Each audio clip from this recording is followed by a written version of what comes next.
Hello everyone and welcome back to the Football Manager 2020 simulation of Euro 2020, and this is the final group stage roundup. I'll go through all the groups, who has gone through, who has finished where, who's not, well, essentially just what's happened. Then we'll look at a few play statistics, team statistics, and then we have to go through the next round of games. Which will start tomorrow in the round of 16. So from Group A, and you can see here, Italy topped the group with 7 points following their massive 5-0 demolition of Czech Republic.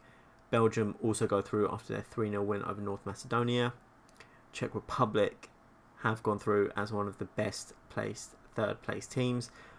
Out of the 6 groups, 4 third place teams go through. Obviously you'll see which ones don't, and we'll talk about them shortly, but at the same time it's like they've done very, very well to essentially get 4 points from this group. If they didn't get that draw against Belgium, they would have been out on goal difference, I think. But it's a good group. It's good teams that have gone through. As expected, Italy and Belgium were the ones to go through.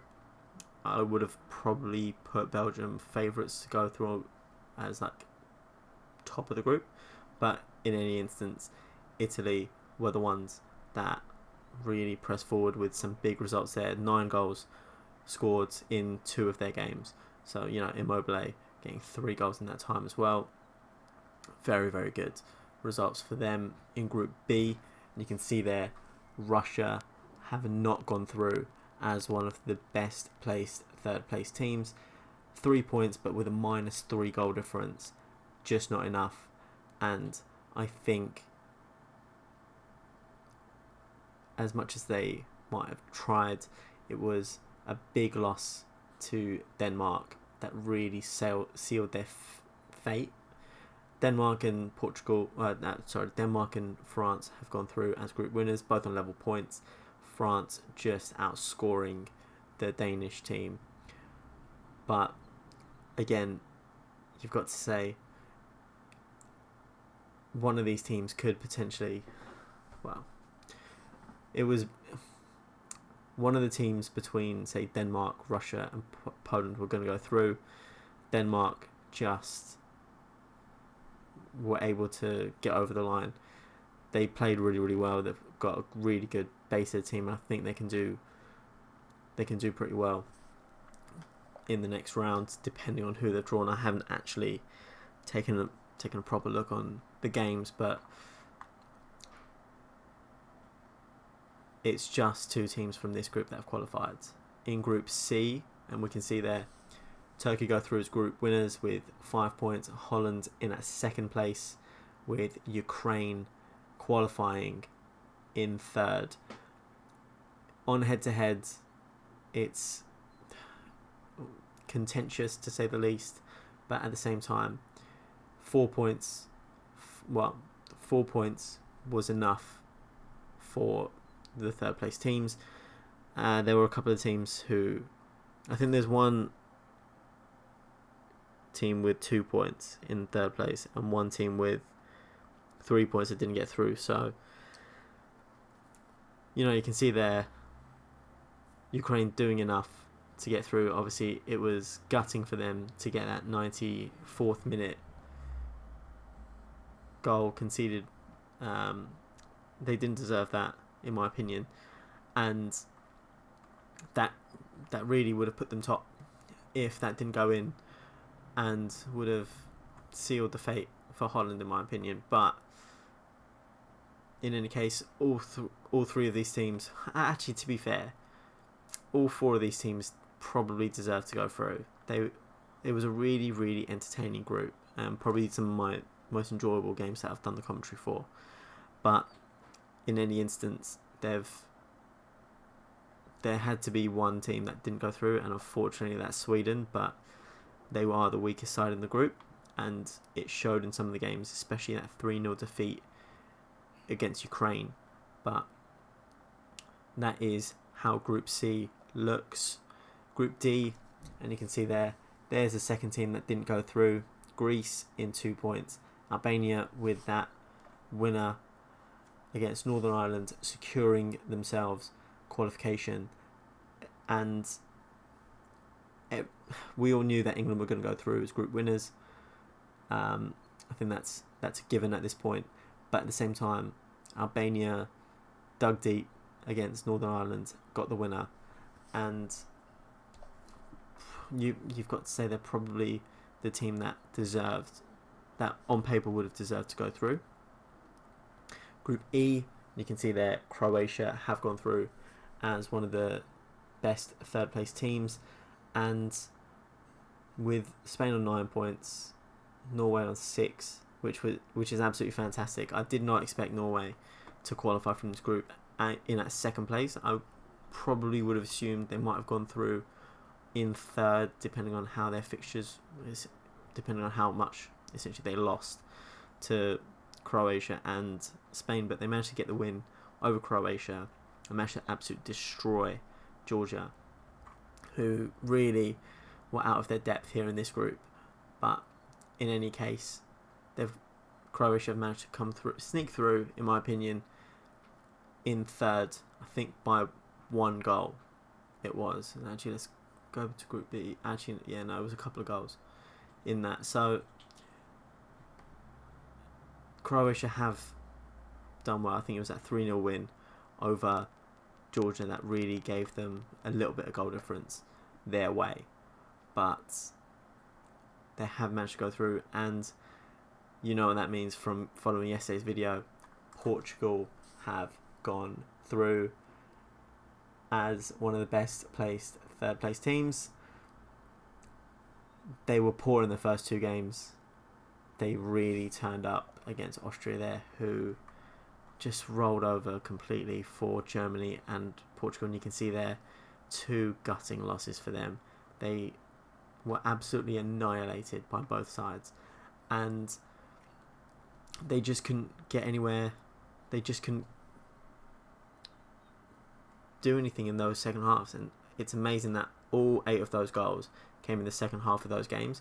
But in any instance, Germany breezed through this relatively easily. Obviously, the game against Hungary was a bit disappointing. They should have scored plenty of goals in that. But at the same time, they've managed to come through.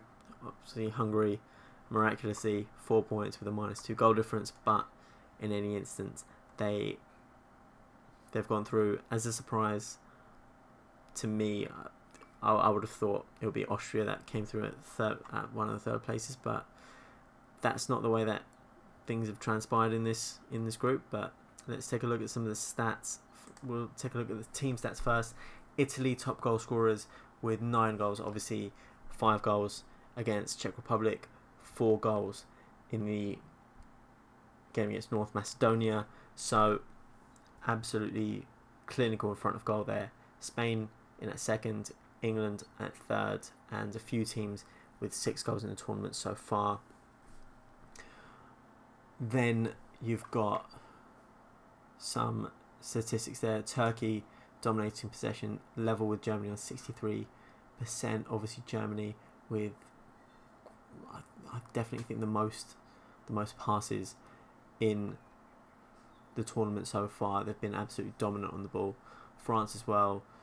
Like, there's a big gap between Turkey and Germany, and then the rest of the teams in terms of possession.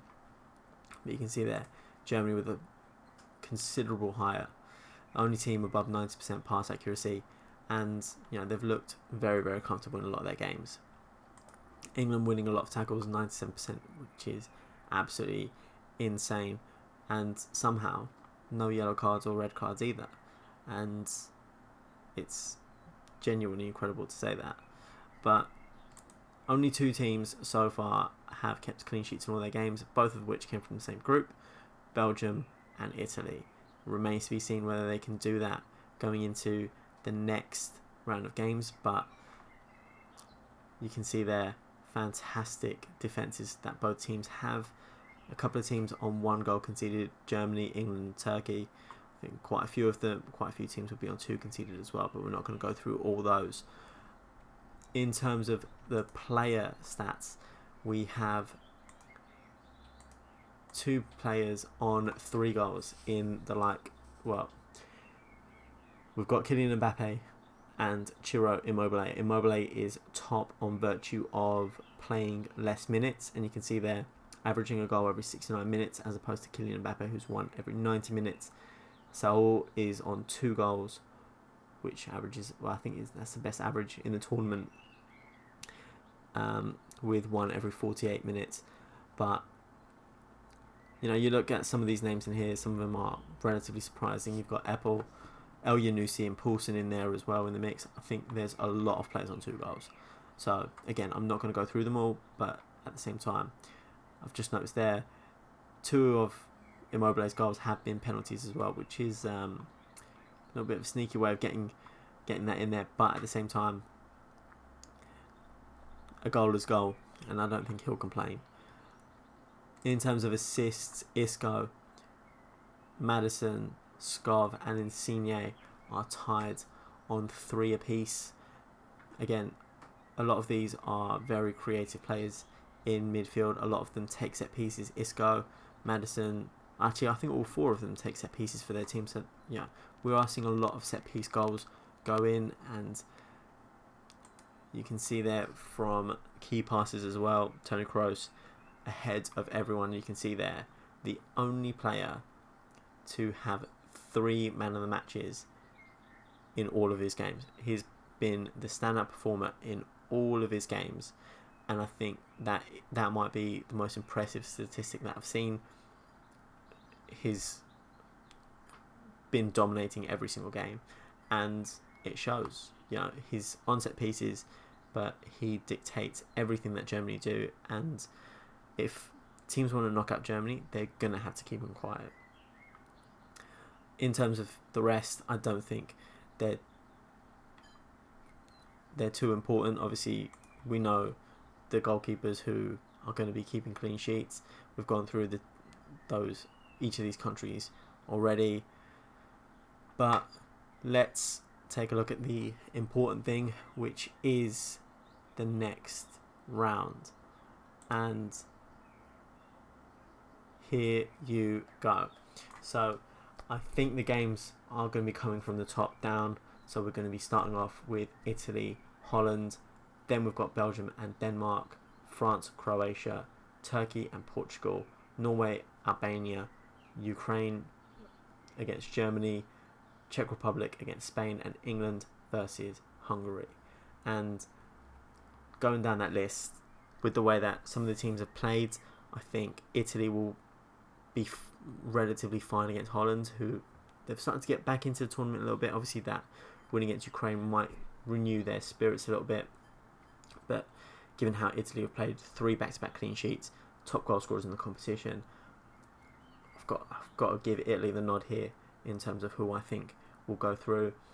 Second game, I think Belgium have enough about them to beat this Denmark team, who do look dangerous on set pieces, but I think they'll be fine. France against Croatia, repeat of the World Cup final, and Croatia will want revenge for this, but France have too much quality in my opinion. I think they'll be absolutely fine against Croatia. Again, Turkey versus Portugal.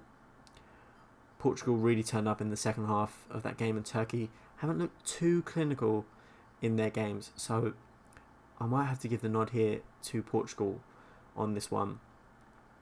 Norway versus Albania, and firmly I think Norway are going to breeze past Albania, who I think they're a little bit lucky to get this far, if I'm honest. There are some teams who have been knocked out already, and if they were in the same group with England, I think they would have got through. You look at the likes of Sweden, they would have absolutely breezed past Northern Ireland and Greece and would have ended up with 6 points. But in any case, Albania are here, but I don't think they'll be able to trouble Norway. Then a big game, in my opinion, Germany versus Ukraine. I can't see past Germany here. Ukraine have looked good in their 2 opening games, but They absolutely capitulated towards the end against Holland, and I think Germany have enough about them to go through. Czech Republic against Spain. I think Spain have looked pretty comfortable. Czech Republic are a good team, but we saw against Italy when serious questions are asked, when they get a lot of pressure put on them, they crumble, and they did just that. And I think Spain can put equal amounts, if not more, pressure on them, and I think Spain will go through. Then England versus Hungary. Hungary have looked good, well, relatively good against some of the bigger teams. Beating Portugal, drawing against Germany. Can they do something similar against an England team who have won all 3 of their games? Potentially, but I think England's have enough about them to be able to qualify. But as the sayings go, England and knockout competitions don't tend to go very well together. But fortunately, this isn't real life, and we could see England progressing pretty far in this. But that's what the second round of games looks like. And tomorrow, I believe we are starting with Italy versus Holland.